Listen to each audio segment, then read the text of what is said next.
primer lugar, lo que respecta con el tema de la ley de alquileres, si bien, si nos remontamos a lo que era anteriormente, los contratos de locación tenían una duración de 2 años, esto se modificó, ahora el plazo mínimo son de 3 años, y una de las grandes diferencias que hay es el tema del precio fijo de la locación durante el primer año de alquiler, y durante el segundo año de alquiler queda supeditado a lo que es el IPC, el índice de precios al consumidor, y el índice de RIPTE, de cómo aumentan los salarios.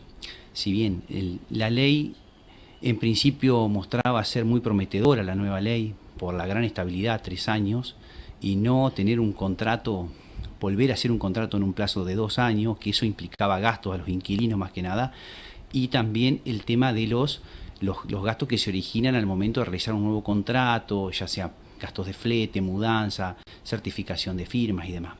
Esta nueva ley vino como a subsanar estos tipos de problemas que tenía anteriormente la vieja ley.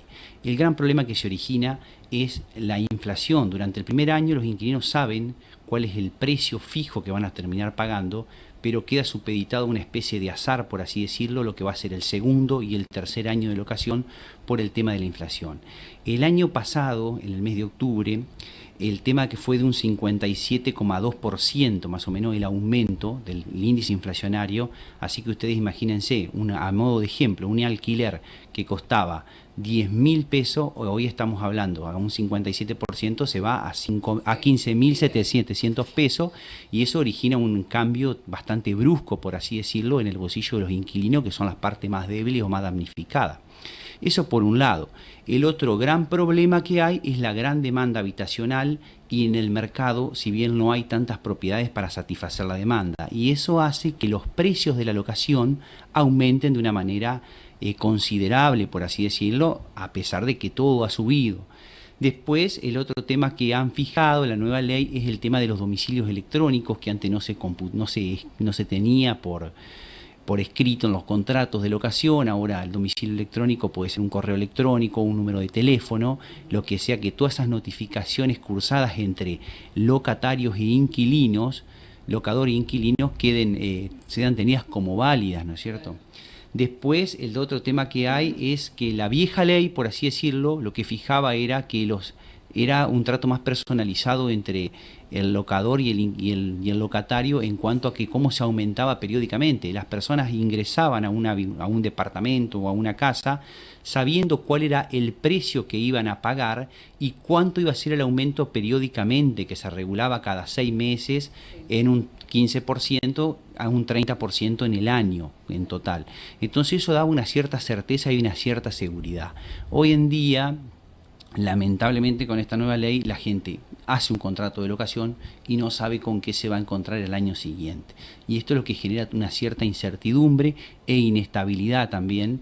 Y también el plazo de duración de 3 años hace que, si bien los inquilinos lo pueden disolver al contrato o rescindir durante el primer año, pero sí las multas que le aplican durante el primer año es 1 mes y medio de indemnización, durante el segundo año es 1 mes. Entonces lo que esto genera es por así decirlo, un perjuicio económico en el inquilino. Claro. Es una pregunta común, ¿no?, que todos nos hacemos a la hora de alquilar. Digo, yo alquilo, valga la redundancia, termino ese año de contrato. ¿Qué pasa con ese dinero de depósito que hice? Digo, ¿me vuelve o dependiendo cómo se encuentra el lugar? ¿Cómo es la cuestión?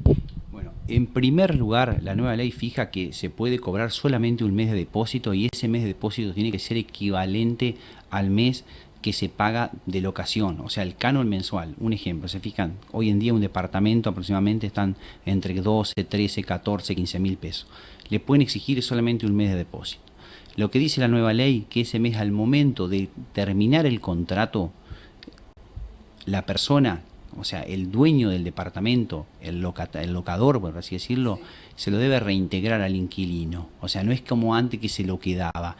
A no ser que haya alguna falencia o algún menoscabo en la propiedad, por así decirlo, alguna rotura, o haya que arreglar algo, modificar algo, entonces esto es lo que generaría que se haya un descuento de ese mes de depósito para hacer una compensación y que entregue el departamento a la forma estipulada, digamos, como lo convinieron las partes. ¿Qué pasa, por ejemplo, si yo alquilé por un año y me tengo que ir antes.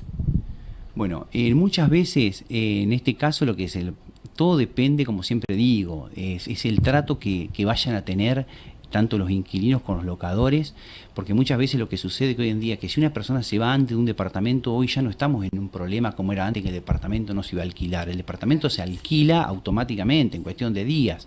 El problema es que se generaría el tema de las indemnizaciones que le tiene que pagar el inquilino al locador, en este caso 1 mes y medio de alquiler porque lo terminó antes del plazo estipulado, antes del año de contrato, digamos.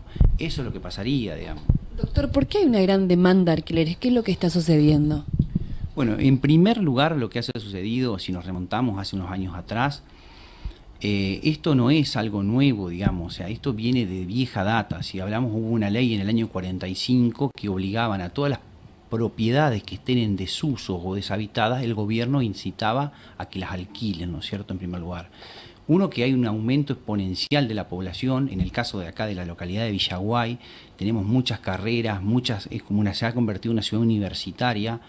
Es como que el tema de la pandemia hizo que muchos chicos, si bien estudiaran en sus hogares o hayan devuelto los departamentos porque no lo podían pagar durante un año ocioso, por así decirlo, que no se ocupaba, y ahora nos encontramos que toda esa gente regresó y a su vez ingresó más gente todavía. Entonces, como que eso, por un lado, genera que haya una demanda atípica, por así decirlo, porque en la época de pandemia había varios del departamento, locales comerciales o casas totalmente desocupadas. Hoy ya no es esa la situación, sino que es otra.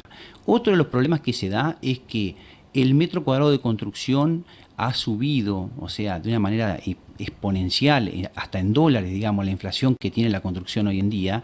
Entonces la gente que antes construía propiedades, hoy se dan cuenta que no es tan rentable invertir X cantidad de dinero a la construcción de departamentos, porque demora muchísimos años en desquitar la inversión. Eso hace que no se haya reactivado el mercado. Más así que todavía se sigue construyendo y es uno de los sectores que más ha crecido en los últimos tiempos.